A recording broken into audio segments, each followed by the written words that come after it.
Hey peeps, I'm NeoZeoHenshin's, and behold, my guilty pleasure list of the movies, part 2, or plus, or whatever it's going to be called. That's right, some guys you may know this from, I put up a video a couple months ago about my top guilty pleasure films. But the thing is that at the end of it, well, I think it's during the second place, the honorable mentions, or pretty much sometime in the first place list of place of the video, that particular movie, I put up some forgotten guilty pleasures, and I thought to myself, oh man, there's like so many other ones I want to put up, but now there's an opportunity. There's the next ones. Although these are forgotten, but yeah, let's just get straight to the number 15 spot, shall we? Guilty pleasures, everybody has a few. Guilty pleasures, you and me and even you. Again, this is the same problems like the previous ones. I haven't got like a physical copy of it, but Commando, it's pretty much down the list because it's the most cheesiest, and well, I'll say cheesiest really. It's like the cliche, the 1980s action film. It's like you got a one-man army on, and of course you got Arnold Schwarzenegger bring out some one-lines deliveries, that sort of thing, and it's an awesome action film. It's a bit funny actually because it takes a while for Arnold to get to saving his daughter, and I suppose his name was Joe Matrix. That's like, I didn't expect to hear the words Matrix in the 80s, and of course the film we always know about the whole Matrix trilogy or the series, that sort of thing. But yeah, it's just awesome action, and and of course it's the glorious 80s action, baby. Speaking of the action cliches things like Arnold Schwarzenegger film, I think I might actually put on just this exclusive text comes up right now of The Last Action Hero. Yeah, that's because that's sort of play on with the action genre idea, and especially even Arnold sort of make fun of his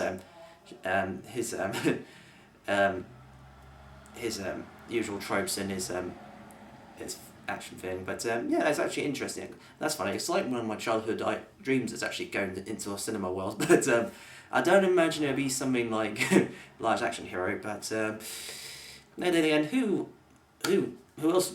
There's surely there'll be anyone else who would like to go in their sort of dream TV world sort of thing, as long as not Attack on Titan.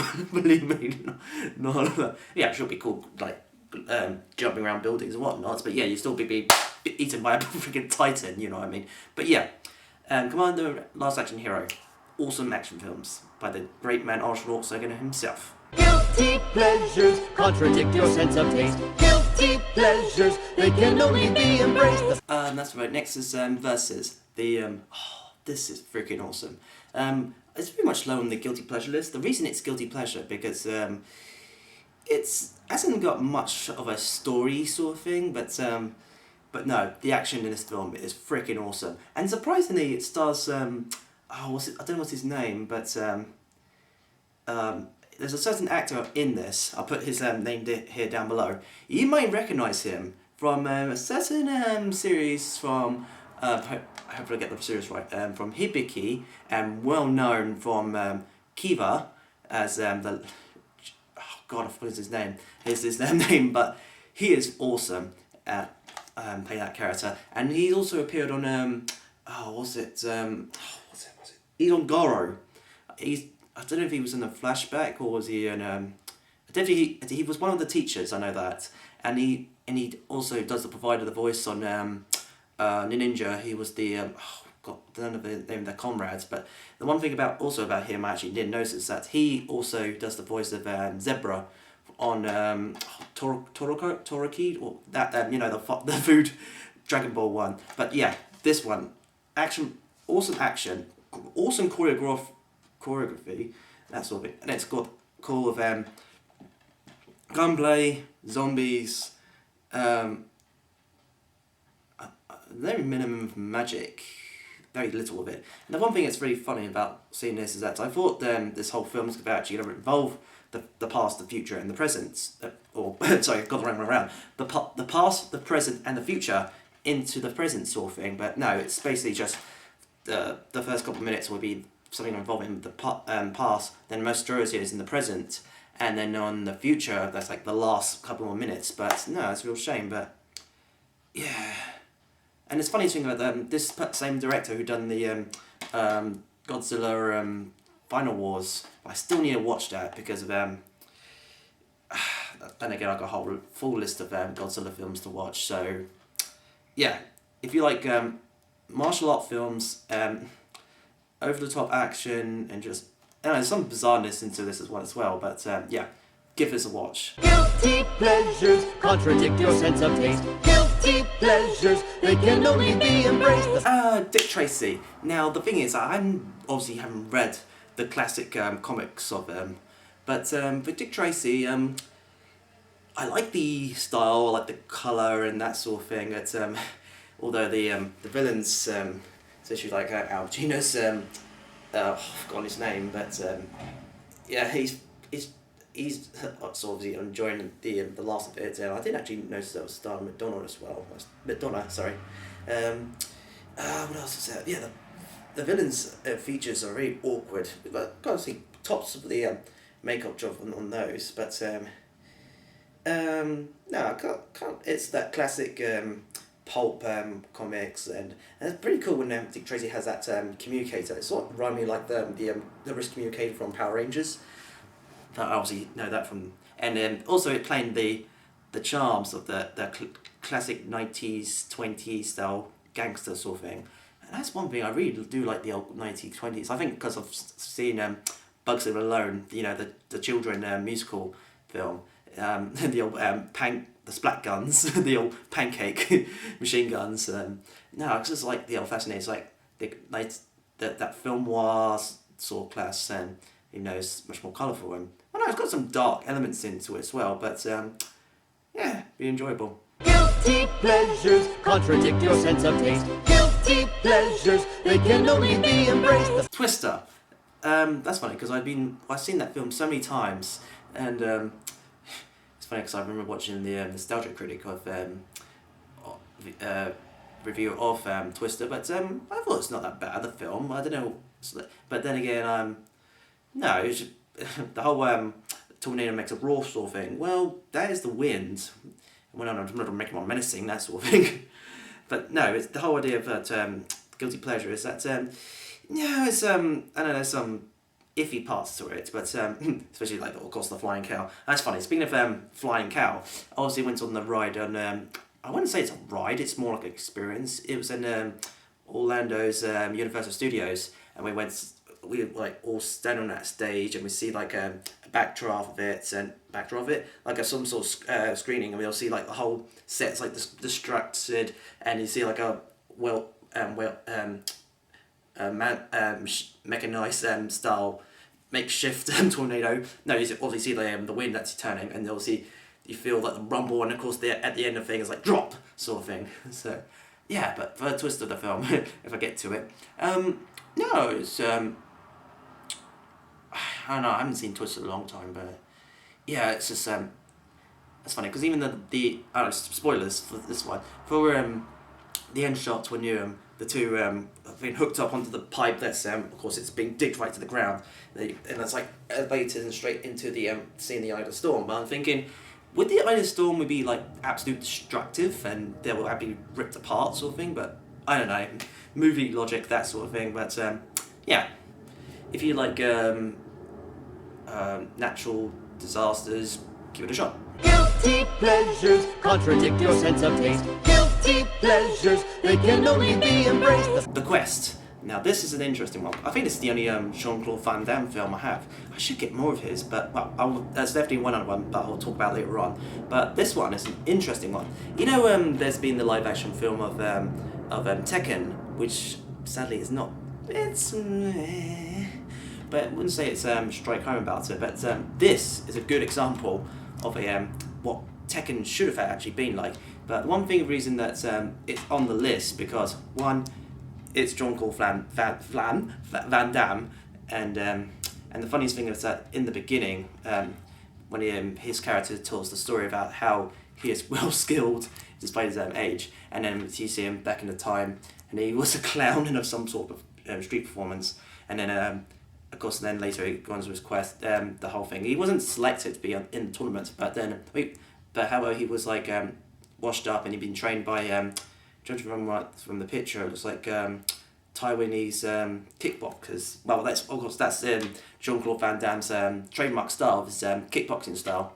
Well, that's the film he actually starred in. It's called Kickboxer. But I think one of them or two of them being selected to go to this grand tournament. And the one thing I liked about it is actually an international, all best well-known martial artists get together and just fight.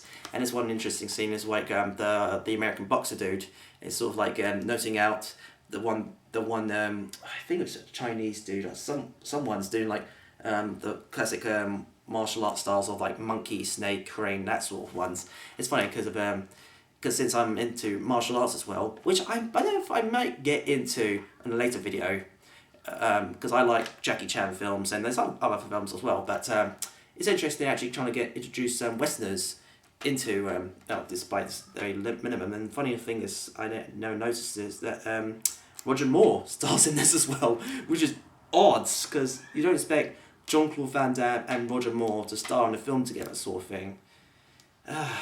No. And yeah, give it a shot. It is really interesting film. Definitely worth a watch if you like martial arts and Jean-Claude Van Damme, pure actionness.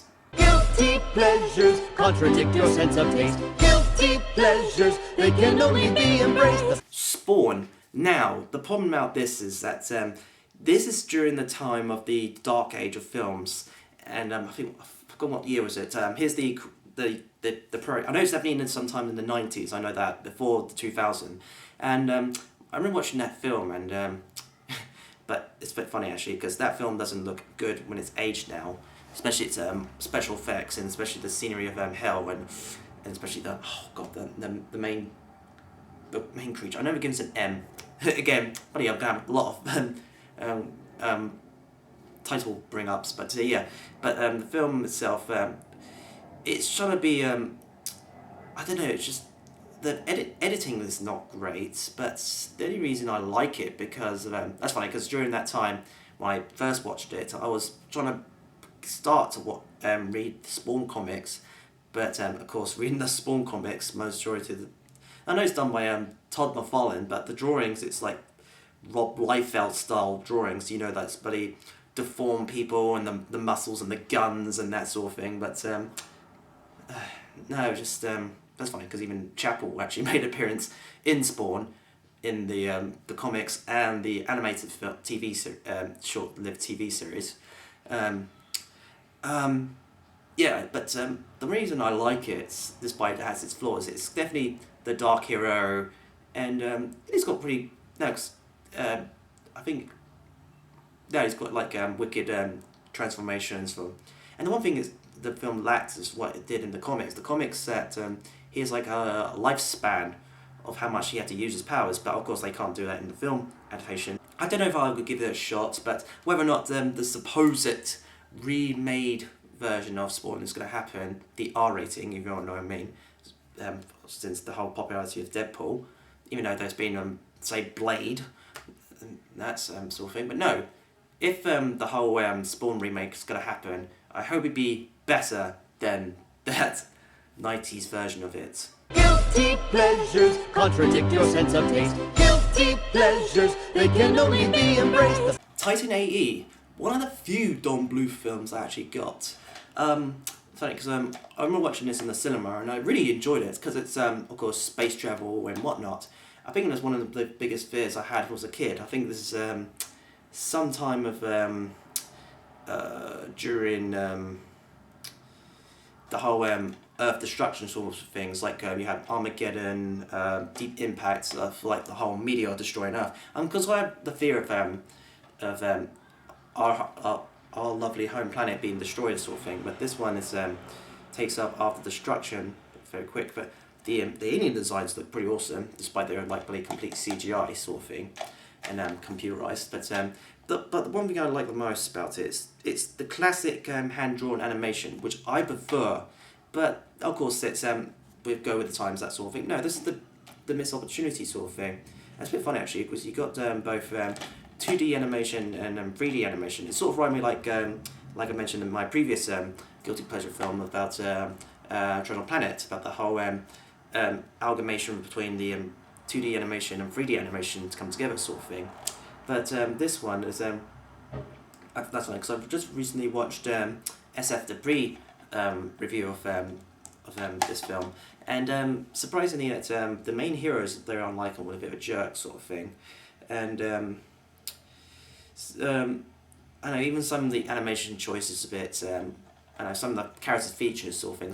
I've gone there's that one scientist dude who's a bit of a pain in the arse. It's like, oh, good, your daddy, that sort of thing, and the sort of awkward animation sort of thing. But yeah, that's the style of Don Bluth sort of thing. And speaking of Don Bluth, I still wonder if they actually will still proceeding with the oh god, what's the name? The Dragon's Quest. Oh god, I've forgotten its name. You know, the classic. Oh no, here, that one. I want to. Also going to be 2D animation. It's going to be different compared to the. But judging from what I saw from the synopsis, it's definitely different. But no, back of this one.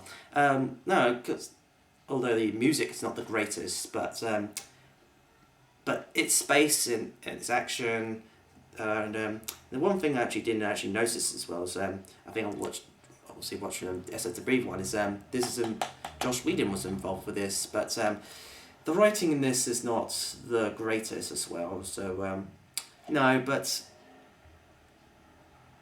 that's funny. Then I forgot what's that one song I actually liked from this. So I remember playing it on the cassette tape, not cassette tape. The you know the tape you were also playing in your Walkman sort of thing. Was it Lit? I think it was the name of the song. I played it. So, oh yeah, that. Just a dream. Yeah, the name of the song we hear as well. I've been constantly hearing that. But yeah, this is probably if you like sci-fi and action sort of thing, give this a watch. Guilty pleasures contradict your sense of taste. Guilty pleasures, they can only be embraced. Rain of Fire. Now, this is an interesting one. Although I haven't a physical copy, I like dragons because I like the whole fantasy sort of thing. But Rain of Fire is an interesting one. It's a post-apocalyptic film about the dragons sort of thing, and it's although also have to do it. It's like Waterworld where they stuck on land with dragons sort of thing, and there's some elements of the film that's not great, but I just like the idea of the people. No, it's actually an interesting idea of post-apocalyptic and fighting creatures, but it's like zombies, any other sort of films. But then you've got like Matthew McConaughey's group comes in and they have to do like this very complex style of defeating the dragons, and of course like involving skydiving and pinpointing as like netting him up in, and of course killing, that sort of thing. And then of course and that's funny because I've been playing the game, and the game is I couldn't defeat the last boss, the big daddy dragon sort of thing, but and it's funny, it's like trying to add in some like some sort of mysticism sort of thing, but not it's like not that sort of thing. It's like you got like an axe, and you got like napalm arrows, of course, straight into the gullets of the dragons in their defeat. And no, it's like I said, there's some interesting ideas, but the problem of the whole film is there's some issues with it. That's actually one interesting thing about as well from Rain of Fire as well, is that the designs of the dragons, it's sort of a mix. I think, judging from the making of, the dragons are meant to be like a mix between a snake, a bat, and something else. And then the idea of how they spew out the fire is like the glands, what a snake would usually spit out, sort of thing. And that's an interesting idea. I think that's what that will come to actually from Game of Thrones, because the similar sort of thing the dragons do is that sort of I don't know if it's flammable saliva sort of spew out sort of thing. Interesting designs of the dragons, yeah. But if you like dragons and the whole the post-apocalyptic thing, you get it yet again. Give it a watch. Guilty pleasures contradict your sense of taste. Guilty pleasures, they can only be embraced. Now, for this one, if some of you have already seen my Let's Talk Cosbollocks one, for example, as I mentioned about the maturity of, some of the details of Suicide Squad film. Like I said, I'm a DC fan. That's the biggest problem. That's why it's on the this list. Is that, like I said on the that video, it's the editing that's the issue. It's the whole DC thing I like, and how there's a bit some sort of technical issues sort of thing. But it has its its good things and its bad things. And then some of the characters, some of them are hit and miss. It's like the biggest problem. One of the biggest problems is like Killer Croc. I thought Killer Croc would be like big and massive, like he's supposed to be in both the comics and the Arkham games sort of thing. But his character is a bit very small. I thought would be. I think I've forgotten who said it, but it would be interesting if they had like cast like the Mountain to cast him, because he's like big, bowly, that sort of thing. The actor who played him. But of course no, because the Crocodile's Killer Croc's character is like some black man from Louisiana who's got mutated, but I know there's a long term of the word, but here is the word. I know it's like a sort of a scale deformity, because that's one thing I was hoping for if they were decided to actually go with this idea for Killer Croc in the Suicide Squad film. It's like I saw pictures of like on Google, see if like they had the scale sort of thing, but some of them actually look at legit scaly, so I wonder if they actually did that. But I don't know, not just Killer Croc. See, it's a bit funny because I watched Angry Joe review, and it's like when they watch a review and the character Slipknot, aka Other Joe, and he's like because Other Joe got the similar appearance as Slipknot character, and I knew from watching that trailer, I thought, okay, again spoilers for this one, he's dead already. I knew it because he's, judging from what I looked at, a quick search on Googles, and I noticed that he's like a lesser known character. I thought, yep, he's dead. And it's like setting the example of what the whole trigger explosion sort of thing, almost like really Battle Royale when I think about it actually. But no, some of the characters, I know it's like that one scene with Amanda Weller, again spoilers, is she's like shooting some of the FBI agents. I know it's sort of explained or why, but then again, of course, she's a very serious and yet very secretive person, and of course someone you don't want to fuck around with, that sort of thing. And again, another one is the problem is like the Enchantress. that scene when she was talking to some of the members. It's like she does that constantly. You're trying to defeat me, aren't you? It's like even I sort of had like a sort of little sort of giggle sort of thing. It's like, yeah, it's like those really over the top things you expect to see in like a cheap and cheerful fantasy film. Like oh god, I'm trying to think of one of them, and I'm trying to remember on what's it? On one of the Mystery Science Theater 3000 sort of episodes. But no, another problem as well is the Joker, Jared Leto's portrayal of the Joker.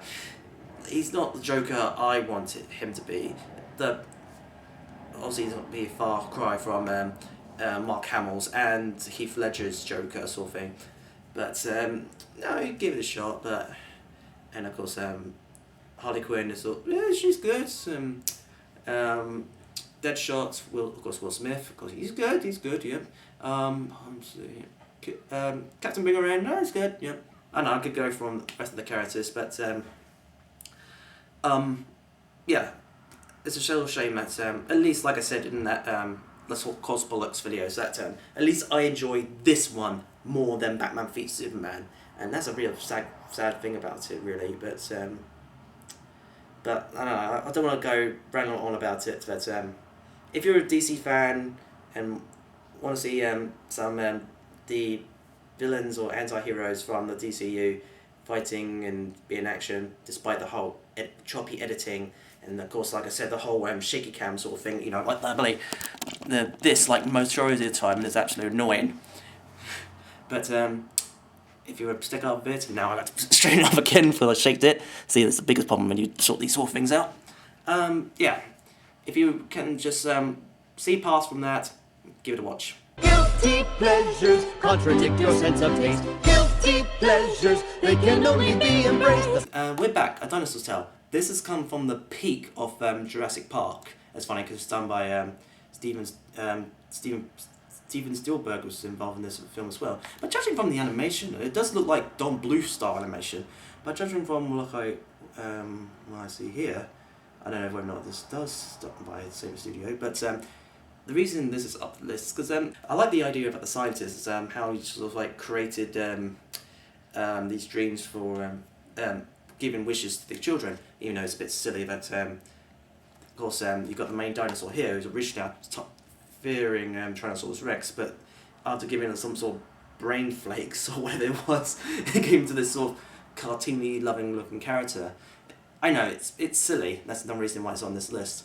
And you see the kids, and a bit funny, it's you've got Lisa Simpson, voice actress, appearing doing the female girl on this one. And I think, and Professor Screw-Eye, that's an interesting one, but it's going to be bloody stupid. I know we like to get scared and whatnot, but why is the idea about going to a circus and scare the bejesus out of you? It's just, yeah, sure, we got like London Dungeon and we got Haunted Houses, the Saw ride and Saw experience, that sort of thing, but no, it's just scared from, I don't know, you seem, and one thing that's really interesting about the whole Professor Screw-Eye thing is like, again, spoilers, the end shots when you see him alone and you see the crows sort of circle around him, and then you got that one single crow land on him, and then the crows cover him up and they just disappear, and you're just left as this one Screw-Eye and the crow took away. That's a very striking image in my mental state. But no, it's interesting kids film, even though got there's some scary elements. The funniest thing about this is that this sort of inspired me actually trying to get to the classic films I watched as a kid. You've got like this obscure 1930s one. I remember watching this as a kid so many times, little. I'm actually surprised in something like this actually got DVD release. That and another one done by the same animator, Hobbsy Comes to Town. Funniest thing about this is that I was originally going to be reviewing this, but since the whole YouTube copyright sort of issue, so a real shame. But yeah, it's a bit funny because I didn't notice this as a kid, but I remember there's that one particular scene was absolutely racist as hell.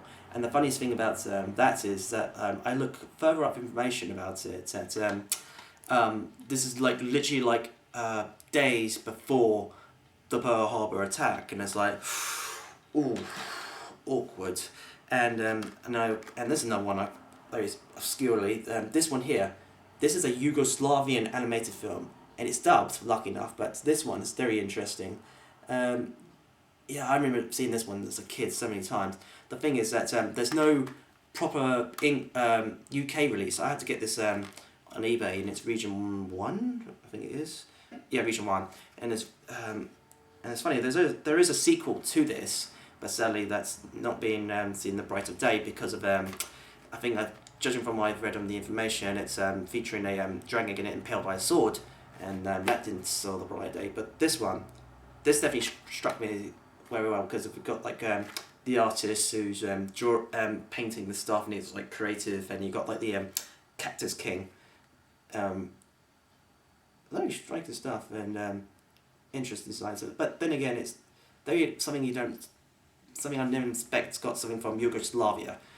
I think I forgot, is Yugoslavia gone to a different name now? I'm not too sure. I'm not good at geography myself, but yeah, back about if you like dinosaurs, they're animated, something for the kids. Even though despite that, you'll be scaring them, and that's one thing that's been bugging me. It's just the end part of the fight, the climax of it. So it all involves the power of love and friendship, and just give hugs can cure anything, that sort of thing. So bloody hell, I've always thought bloody anime has that bad sort of trope sort of thing, but yeah, just like I said, if you like dinosaurs and one for the kids, even though funny enough I actually made a little joke about Jurassic Park, but yeah, give that a watch. Guilty pleasures contradict your sense of taste. Guilty pleasures, they can only be embraced. Triple X. Now this is no reason it's on this list. It's action, awesome, and it's like I kind of like the idea about a extreme sports person, even though Van Diesel, but I don't think he'd be the ideal cast for acting. But then he's done grow from the popularity of the Fast and the Furious films, and and it's kind of like a cool idea. And you saw like the tricks and the styles, like the cars, and you see like snowboarding, and especially like that one scene is like he was grinding using a kitchen tray on a guardrail sort of thing, and and of course you got Samuel Jackson onto it as well. Um, it's like if I think there should be like a compare mix line. It's like if imagine like James Bond with extreme sports sort of thing, and that's really interesting.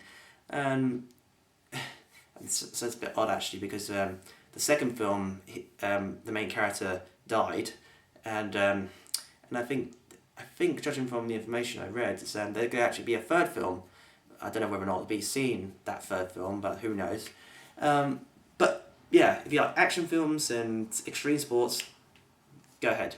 Guilty pleasures contradict your sense of taste. Guilty pleasures, they can only be embraced. Face Off. Now this is an interesting one. It's since I like John Woo films, well I'll say one of them. I think I might talk about Hard Boiled when it comes to my my later video. This is one of the few Western ones. That's fine. I need to get my hands on Broken Arrow. But it's funny because the other day I watched I think it was a year ago.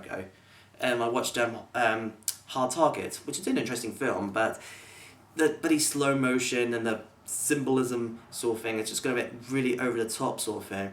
But the thing is about Face Off is that of course it's John Woo and he's good for his actions, but sometimes the slow motion can get a bit overboard.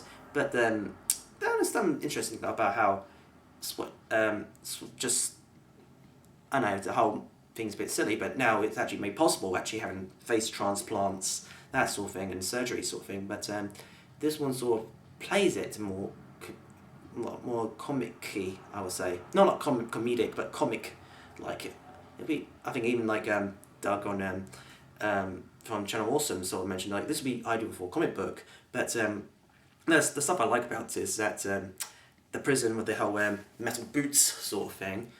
But of course you got John Travolta's character, but yet he has Nicolas Cage's face escaping with the dude. And the one scene I really like the most is that shot when you see I hope I get this right.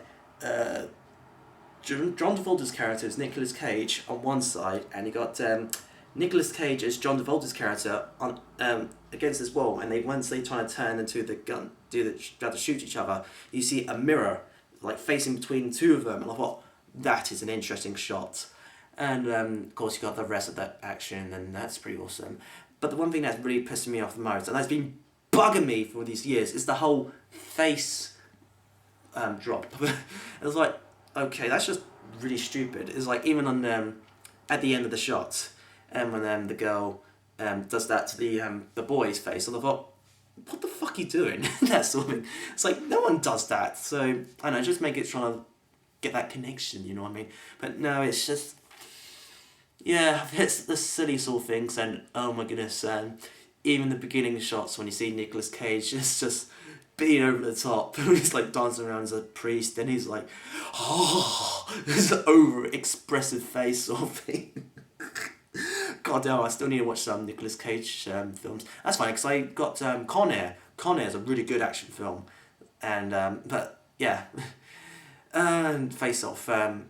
If you, I think that's a good example. If you like Nicolas Cage's over the topness, this is definitely one of those films you need to add on your collection. Guilty pleasures contradict your sense of taste. Guilty pleasures, they can only be embraced. This almost makes it on the top spot. The problem is that this one is that the film wasn't great. I think the biggest issue is the characters. The characters are absolutely forgettable. They are, and of course, majority of them are dead baits for obviously for deaths count, if you know what I mean. But the really sole reason I watch it because it has a good opportunity to have the xenomorph alien against the Predator. The Predator is actually badass and that sort of thing, fighting together. And the only problem is it's done by the person who I fucking hate the prick who does the Resident Evil films. Fuck's sake, I hate that film series. And completely butchered the whole series.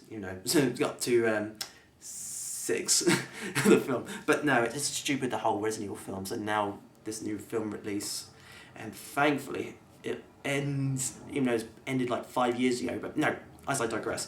Some really cool action scenes, and it's pretty awesome. It's like you see, of course, the Predator's using like the traps and his arsenal against the xenomorph alien, and of course the alien, especially that the one particular fight scene with sorry again, spoilers. The alien actually defeats the Predator. It's like, okay, that's interesting. And the end battle, and then the human girl. That was actually pretty interesting. One I liked is the Predator sort of craft out the alien to make like a shield, the alien head shield, and the spear, the tail from the alien as a spear. It's like, oh, that's interesting, that's cool. I'm like worried about the girl's hand, because like the acid, how long the acid's gone, and I'm like, oh, that's a pretty cool design. She hardly even used the shield and the spear against the big mother alien, but yeah, just that. Thankfully, at least it's better than its sequel film. The sequel film is shit.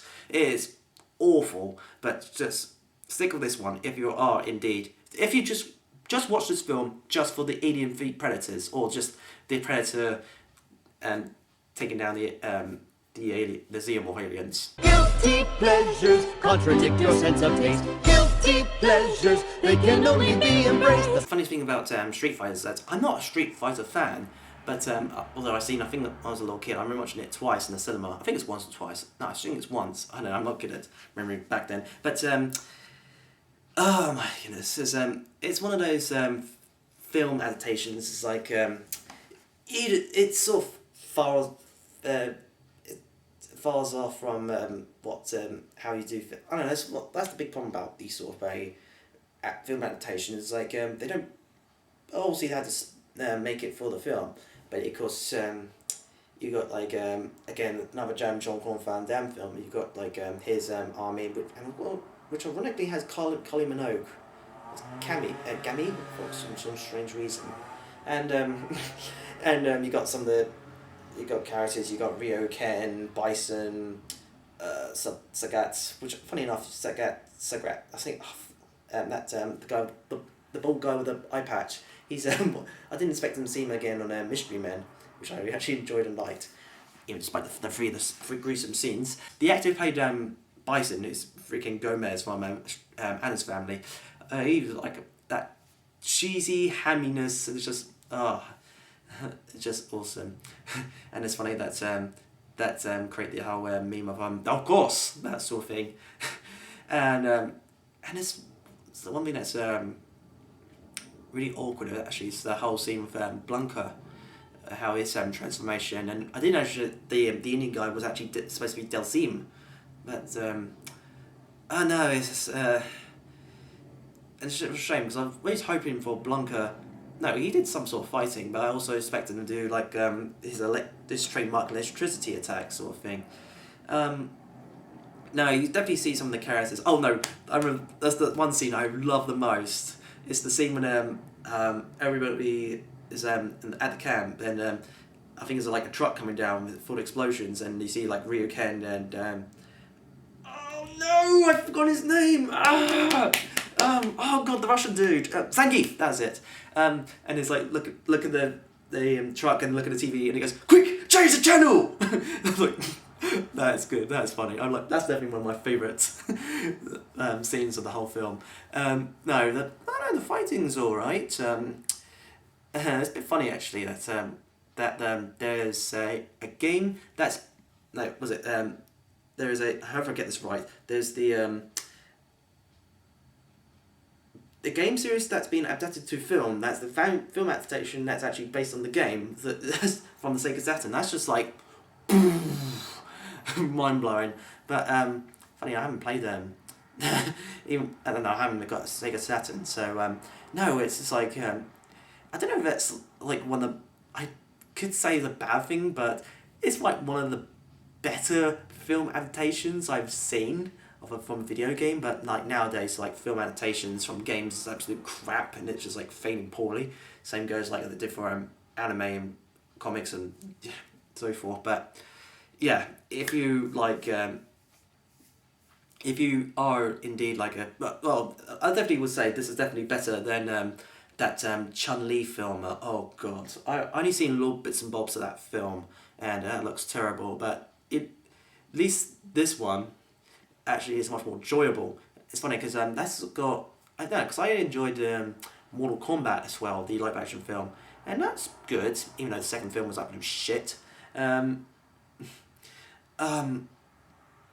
It's funny actually because on the Mortal Kombat films, and speaking of Street Fighter, the actor who played Liu Kang actually plays a character in that Chun-Li film.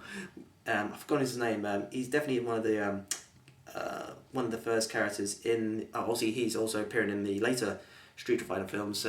He appears on the first Street Fighter game, teaching Chun-Li the most. But yeah, Street Fighter, man, wow, give it a watch if you like hammy acting and just over the topness. Guilty pleasures contradict your sense of taste. Guilty pleasures, they can only be embraced. Now for my honorable mentions.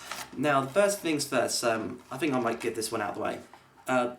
The Man with the Iron Fist. Now the problem is that this has not gone on the list because the film isn't great, but the martial arts is awesome, and the arsenal and whatnot, and you got the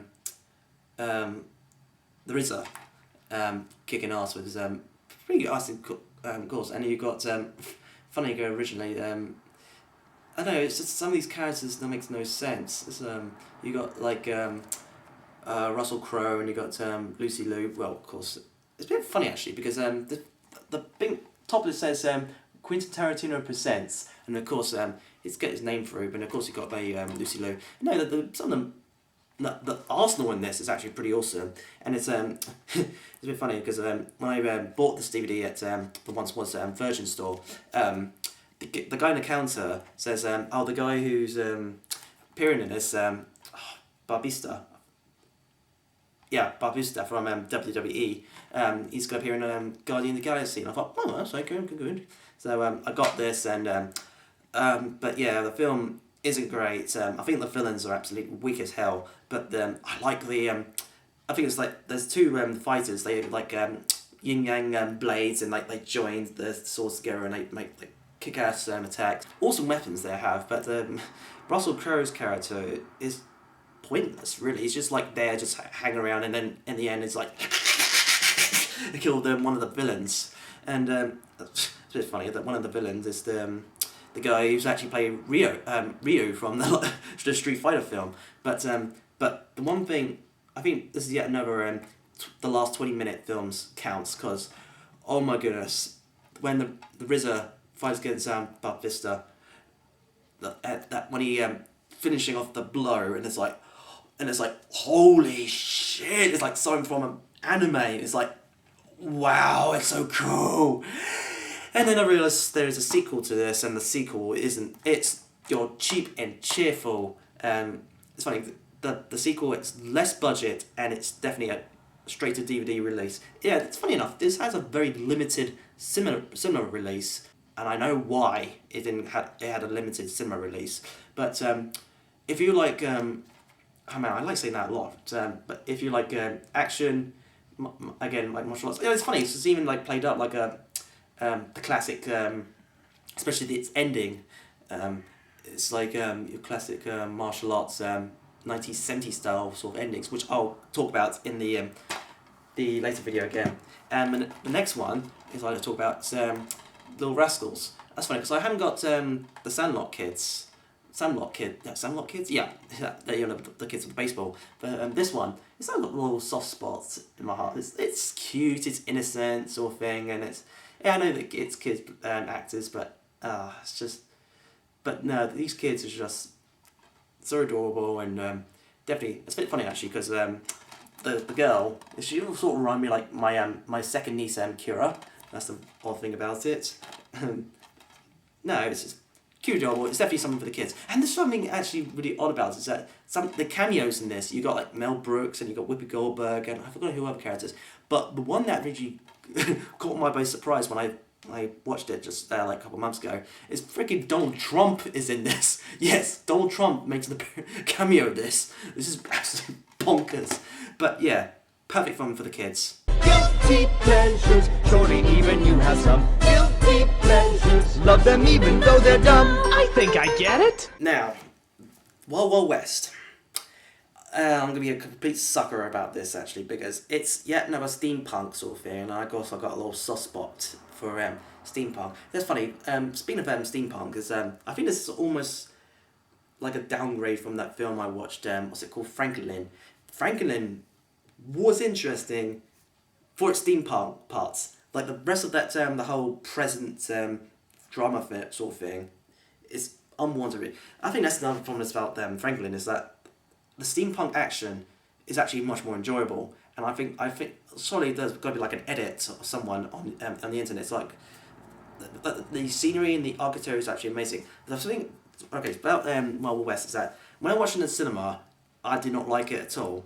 But it's horrible, it's bad, it sucks. The characters don't make no sense. But the one thing that really draws me in with the whole film is just the steampunk and the gadgetry and that sort of thing. And it's like the guy uses like a sort of assassin. It's like a Spider-Man Assassin's Creed sort of thing. It's like he sort of flick his wrist and the pen sort of flick around into like drawing that sort of thing, and the crafty thing. And the funniest thing at the last minutes of the film, you see the massive mechanized tarantula. I actually do like that spider, spider bat. It's the film's flaws. It's flaws, yes, and that's it's a bit funny that you obviously see Salma Hayek in that film, and it's a bit funny because I watched that sci-fi guy, and he sort of mentioned how Salma Hayek is very short and tiny, very short compared like the other actresses in the room, but no, the characters. That's really pissed me off about that whole end one as well. About how Salma Hayek is like, oh no, trying to find my father. No, it's my husband. It's like toodles. That's like, oh, fuck. That's a big fuck you to the audience and probably the heroes as well. It's a bit funny, even like I'm not saying it compared to this one, but Nostalgia Critic, even like Nostalgia Critic said you seen I've forgotten his name. Here, his face, he's like, oh fuck, what have I done to myself? That's funny because you don't hear about him anymore already. That's a real shame, but it's Wild West action as well, and that's the one thing that I actually didn't notice it when I was watching it. I was a little kid as well, like what, more than 20 years ago, this film released, and it's just funny how Kenneth Branagh. That's actually funny because wait a minute a second. I know who was it? Yeah, Kenneth Branagh, that actor voiced two of the characters from this one. So Kenneth Branagh was absolutely hamming it up, over the topness, and he's got like a pretty awesome like the steam powered wheelchair. You know, I was always baffled by how they managed to do like how they sort of like CGI his legs out or something, but no, he's absolutely hamming it up, and his southern flair all over the top. It's like, I simply declare of our value, don't estimate me no matter what.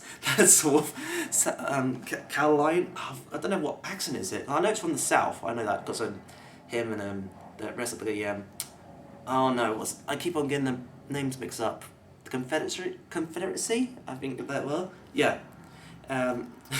It's like the whole race sort of thing. It's like, ooh, that's a bit touchy, even though for a sort of comedic sort of film. But no, they sort of play around that sort of thing. But no, it's delicate, and it's like that's creeped out. It's like that. Even the Confederate guy's got the bloody the horn in his ear, and I keep on bugging that scene. Even, I think that's slowly discovering HMV, because I know that's based on a symbol. It's like you see the horn and you see the dog. It's like it's like okay, I thought that's HMV, but no, it's actually based from the HMV symbol. Yeah, that's so far fun. No, it's just